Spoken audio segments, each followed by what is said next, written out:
Olá, sou o professor Guilherme Carriel, professor de Yoga e pesquisador do Ayurveda, e hoje eu estou aqui para falar um pouquinho sobre a carne, a alimentação com carne, na perspectiva do Yoga.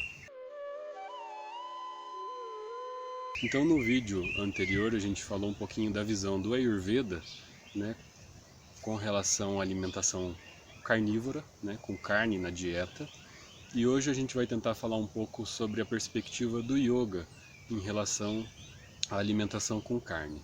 A primeira coisa que eu quero deixar claro, né, é que o Ayurveda e o Yoga, eles acabam trabalhando juntos, né, porque o Ayurveda era o sistema médico, o sistema alimentar, nutricional, fisiológico, da qual o Yoga está inserido, né?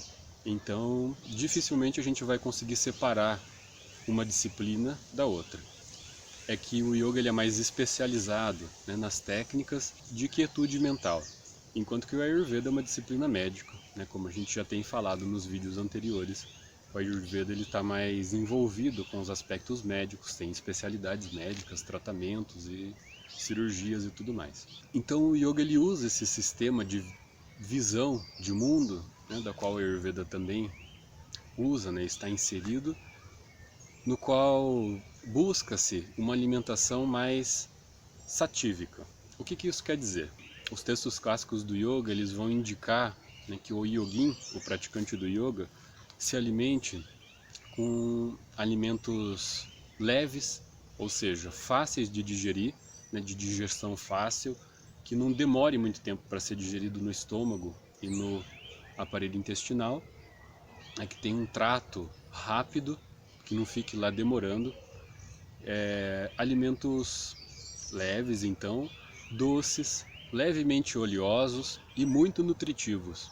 Essa é a dieta do praticante de yoga. Deve ser, segundo os textos clássicos, o texto do Hatha Yoga Pradipika de Swatmarama, que é um texto do século XVI ou século XV, mais ou menos 1500, no qual ele coloca alguns aspectos da dieta do yogi, né? A gente chama essa dieta do yoga de mitahara. Mita significa moderado e ahara, alimento. Ou seja, o yogin, a primeira coisa que ele deve levar em consideração é que a sua dieta é moderada.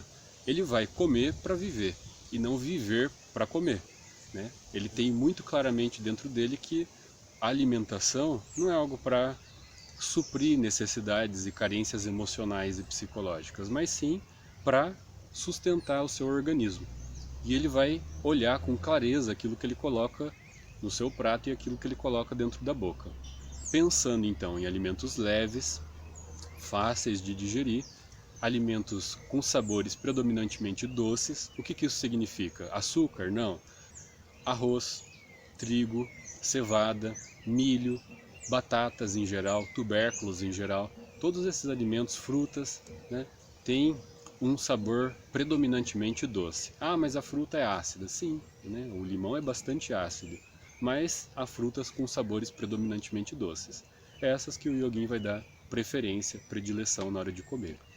E alimentos derivados de leite e ghee, né, manteiga clarificada. Isso também é uma indicação dentro da dieta do yogi.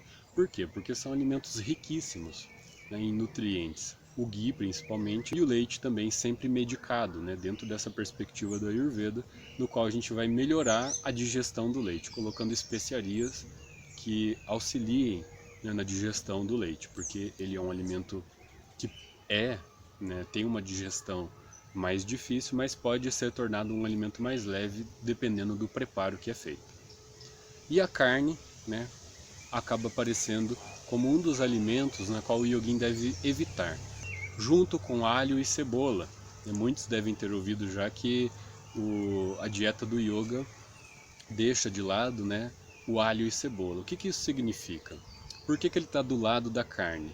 Porque tanto a carne, quanto o alho, quanto a cebola e alimentos muito condimentados e apimentados, eles vão excitar o organismo, né? Eles vão gerar um estado que a gente chama de rajas na mente, que é um estado de excitação, excitabilidade. A carne, principalmente, né, por conta de suas gorduras, elas estimulam muito a produção hormonal.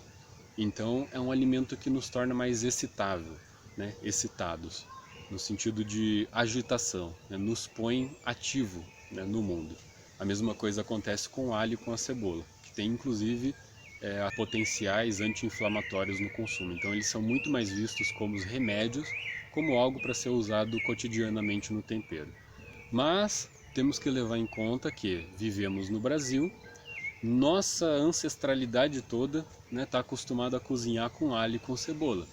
O que isso significa? Que o nosso corpo está muito mais adaptado na digestão de alho e de cebola do que pimenta, por exemplo, que na Índia é um condimento muito utilizado, assim como no México, né? Ou na Bahia, aqui no caso no Brasil. Então as pessoas que não estão acostumadas a comer pimenta vão ter uma sensibilidade à pimenta muito maior do que as pessoas que já estão acostumadas. A mesma coisa acontece com alho e cebola, né? A gente está muito mais acostumado e adaptado à alimentação com esses condimentos. Então elas não têm tanto esse efeito no nosso organismo. Entretanto, vale a pena, né, você experimentar uma dieta, uma alimentação sem esses condimentos e perceber como que no seu organismo isso funciona, né? Como que é para você essa questão. Então, muito mais do que um aspecto moral ou ético, dentro dos textos do yoga, a alimentação com carne tem muito a ver com essa qualidade desse alimento, né, que torna a mente agitada, excitada. E isso indispõe, né, o yogin para práticas e técnicas relacionadas à meditação. Além de que esses alimentos de digestão difícil e pesada, eles tornam a mente mais lenta, mais embotada, obstrui os nossos canais, né? Então é uma dificuldade maior para aquele que quer atingir níveis de meditação mais profundos. Não significa que você tenha necessidade de parar de comer carne e que todas as linhas do yoga não comem carne. Isso também é falso. É muito comum na história do yoga a gente perceber certas linhas e tradições do yoga que indicam a alimentação com carne, principalmente relacionadas ao Tantra Yoga, no qual a carne e o vinho, né, são alimentos muito bem-vindos para eles. Eles percebem que são alimentos que, por estimularem, né, essa questão mais sexual, né, nos deixarem mais ativos, mais predispostos para a sexualidade, para eles isso é benéfico, né, no ponto de vista deles, porque eles trabalham através, né, também através da sexualidade. E o Hatha Yoga também tem esse princípio, né, esses aspectos da sexualidade. Então, algumas linhas de yoga indicam o consumo de carne. Claro que na Índia, né, num continente, num país que majoritariamente possui uma alimentação vegetariana, essas linhas na história, ao longo da história, nunca foram muito bem-vindas, né? Nunca foram muito bem vistas. Sempre tiveram um certo preconceituoso, né? Sempre foram vistos com não muito bons olhos pela grande maioria da população, né, e da tradição religiosa hindu. Mas temos que ter claramente que existe sim, né, indicações de alimentação com carne, inclusive dentro de linhas do yoga. Então eu espero que esse vídeo tenha sido útil, né, que tenha ajudado a esclarecer um pouco a sua visão a respeito da alimentação com carne. Espero que eu tenha deixado claro também que não é um aspecto proibitivo, né? O yoga não proíbe a alimentação com carne, mas nem a Ayurveda, como a gente disse no último vídeo, né? Mas é algo para ser observado. Quais são os efeitos da carne no seu organismo, isso é muito particular. Como é a sua digestão com a carne, né? Como que seu corpo digere isso, se é fácil para o seu corpo de eliminar, ou se demora muito, se a carne fica dentro do organismo por muito tempo, né? Aí sim é um problema grande, porque ela vai estar apodrecendo dentro do seu corpo, né? Gerando toxinas. A carne, em geral, como ela tem uma alimentação, uma digestão mais lenta, ela precisa sair logo.